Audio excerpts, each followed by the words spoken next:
Hello everyone, मैं राजेश भंडारी आप सबका स्वागत करता हूं अपने चैनल इलेक्ट्रिकल अड्डा में। आज जो मैं आप सबके सामने जो नेक्स्ट वीडियो लेके आया हूं वो लेके आया हूं एसी धारा का औसत मान, यानी जो आपकी एसी करंट होती है ना। ठीक है, आप लोगों ने सबने देखी होगी एसी करंट किस तरीके से होती है आपकी। ठीक, एक मिनट। तो आप लोगों ने सबने देखा होगा कि एसी करंट किस तरीके से होती है आपकी। एक एसी करंट इस तरीके से होती है। ठीक है, एसी वेवफॉर्म आपने इस तरीके से देखा होगा कि एक बार प्लस और एक बार माइनस, फिर एक बार प्लस फिर एक बार माइनस। ठीक, तो इस एसी करंट का हम एवरेज कैसे निकालेंगे, यानी औसत कैसे निकालेंगे, क्योंकि इसका औसत निकालने का हमें फॉर्मूला प्रूव करना है। ठीक है, तो यहाँ पे अगर आप एक बात सबसे पहले जो हमें यहाँ पे समझनी है, ठीक है, कि कोई भी एसी करंट होती है ना आपकी, तो उसकी एक साइकिल यानी प्लस और माइनस, ठीक है, के लिए जो इसका मान होता है ना वो जीरो होता है। जो इसका औसत मान होता है ना, एवरेज मान, ठीक है, वो जीरो होता है। क्यों? क्योंकि जितना प्लस में होगा उतना ही माइनस में होगा और वो एक दूसरे को कैंसिल कर देंगे, जिससे वो क्या हो जाएगा, जीरो हो जाएगा। ठीक, तो आपको ये याद रखना है सबसे पहले कि तो एसी के लिए हमारा एवरेज वैल्यू होती है ना वो जीरो होती है, अगर पूरी साइकिल के लिए हम देखें तो। ठीक है, तो अगर आपको एक नंबर में ऐसा कोई क्वेश्चन पूछा जाता है कि किसी एसी की एक पूरी साइकिल के लिए आपका जो औसत मान होता है वो कितना होता है, तो आप उसको डायरेक्ट कितना लगा दोगे, जीरो लगा दोगे। ठीक है, तो जो भी हम औसत मान निकालते हैं ना वो हम अर्ध साइकिल के लिए निकालते हैं। ठीक है, अर्ध साइकिल मतलब प्लस के लिए निकालेंगे या तो केवल माइनस के लिए निकालेंगे। ठीक, तो इसको निकालते कैसे हैं, क्योंकि एसी करंट को तो हम डायरेक्ट मेजर नहीं कर सकते, तो इसके लिए हम क्या करते हैं कि हम क्या करते हैं, जैसे हमने मान लो एक कोई चालक लिया। ठीक है, चालक लिया और उस पर क्या करते हैं हम, यहाँ पे एसी करंट देते हैं। सबसे पहले एसी करंट देते हैं, तो एसी करंट का हमें क्या केवल एक ही साइकिल देने हैं केवल। ठीक है, तो मैं केवल क्या देता हूँ, प्लस वाली साइकिल देता हूँ यहाँ से। एसी करंट का मतलब हाफ टाइम, जीरो से मान लो पूरी साइकिल का टाइम अगर टी है, यहाँ से प्लस और माइनस का पूरा, तो हाफ कितना हो जाएगा, T/2। यहाँ तक कितना हो जाएगा, T/2। तो थोड़े से समय के लिए मैं क्या करता हूँ, इसको एसी करंट देता हूँ। एसी करंट का भी क्या, हाफ। तो उस समय देखता हूँ यहाँ पे कितना आवेश उत्पन्न हो रहा है आपका, कितना आवेश उत्पन्न हो रहा है। ठीक है, तो देखा कि एसी करंट देने पे सपोज यहाँ पे आवेश जो है ना आपका 10 कूलम आवेश उत्पन्न हो रहा है। फिर हम क्या करेंगे, अब हम क्या करेंगे, इसको कंपेयर करेंगे डीसी करंट के साथ, क्योंकि डीसी करंट को हम डायरेक्ट मेजर कर सकते हैं, क्योंकि वो क्या होती है, आपकी नियत होती है। ठीक है, तो नियत वैल्यू को हम माप सकते हैं, जबकि ये क्या होती है आपकी, देखो यहाँ पे एसी क्या होती है, पहले बढ़ती है फिर घटती है, तो इस तरीके से इसको मेजर करना क्या होता है, टफ होता है।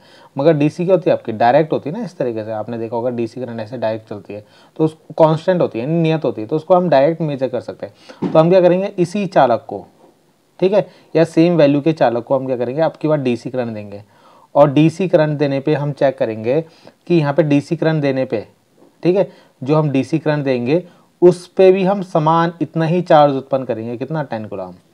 ठीक, तो समान चार्ज उत्पन्न करने पे देखेंगे कि यहाँ पे करंट का मान कितना है। अभी जो भी यहाँ पे करंट का मान होगा ना, इसको हम IM ले लेंगे, यानी मध्य मान किसका, ठीक है, यही मध्य मान जो होगा ना एसी के लिए क्या होगा, एसी का औसत मान हो जाएगा। ठीक है, तो ये जो करंट की यहाँ पे इस समय जो मान आएगा समान आवेश उत्पन्न करने में, यही एसी के लिए भी होगा।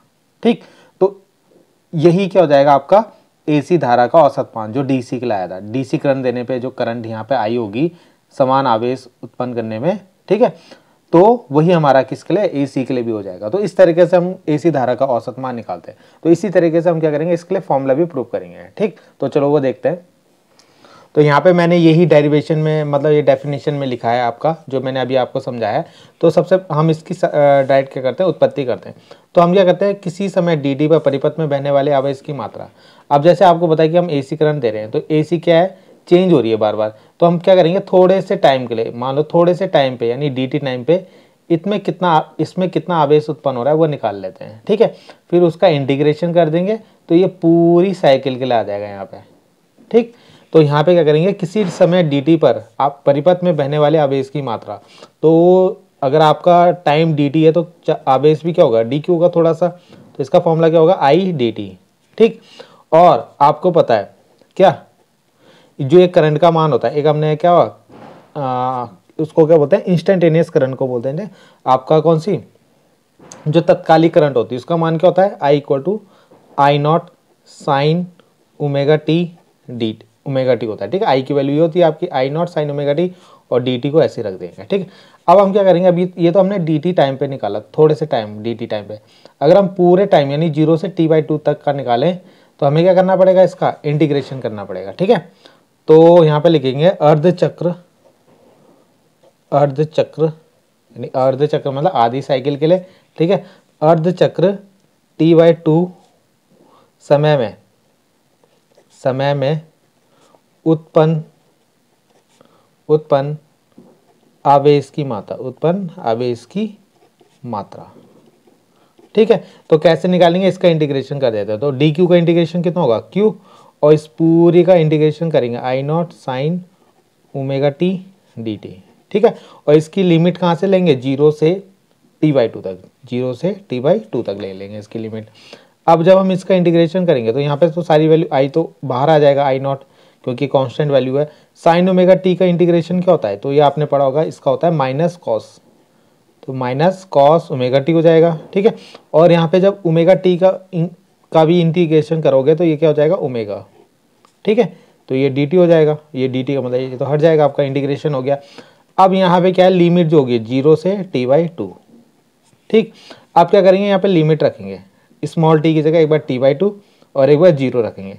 तो इस ओमेगा को मैं बाहर ले लेता हूँ, तो q इक्वल टू कितना आएगा, इसके नीचे ले लिया मैंने, और ये माइनस भी बाहर ले लेता हूँ मैं। ठीक है, तो माइनस मैंने बाहर ले लिया यहाँ पे, और ये अंदर बचेगा, एक बार यहाँ पे रखेंगे t, तो कॉस ओमेगा की वैल्यू क्या होती है, ओमेगा की वैल्यू भी आपने देखा होगा, ओमेगा होता है 2π/t, कितना होता है 2π/t, तो ये वैल्यू भी रख देते हैं यहाँ पे। ठीक है, ओमेगा की तो 2π/t।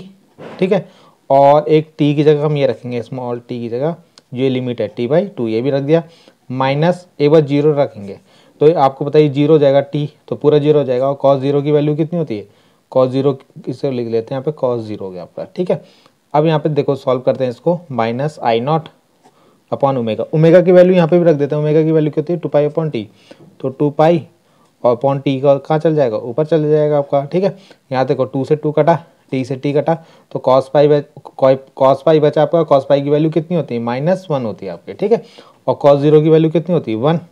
ठीक, तो ये कितना हो गया यहाँ पे, देखो माइनस माइनस प्लस जुड़ जाएगा, माइनस का साइन होगा, माइनस माइनस क्या हो जाएगा, प्लस, तो ये बाहर क्या बचेगा, आई नॉट अपॉन 2π, ठीक, इंटू टी, और ये जुड़ के कितना हो जाएगा 2, तो 2 से 2 कटा, तो q बराबर कितना आ गया आपका, आ गया I naught into t upon pi. ठीक है, एक मिनट, ठीक है, अपॉन पाई हो गया आपका। तो इसको बना लेता हूँ मैं इक्वेशन फर्स्ट, क्या बना लेता हूँ, इक्वेशन फर्स्ट। ठीक, तो ये कौन सा आवेश आया है जो हमने AC जो 0 से t/2 टाइम तक हमने जो AC दी थी ना इस पे, उससे जितना आवेश उत्पन्न हुआ था आपका, वो ये आवेश आ गया। अब हम देखेंगे DC। ठीक है, तो DC धारा लिखेंगे यहाँ पे, DC धारा प्रवाहित करने पर, DC धारा प्रवाहित करने पर उत्पन्न आवेश की मात्रा।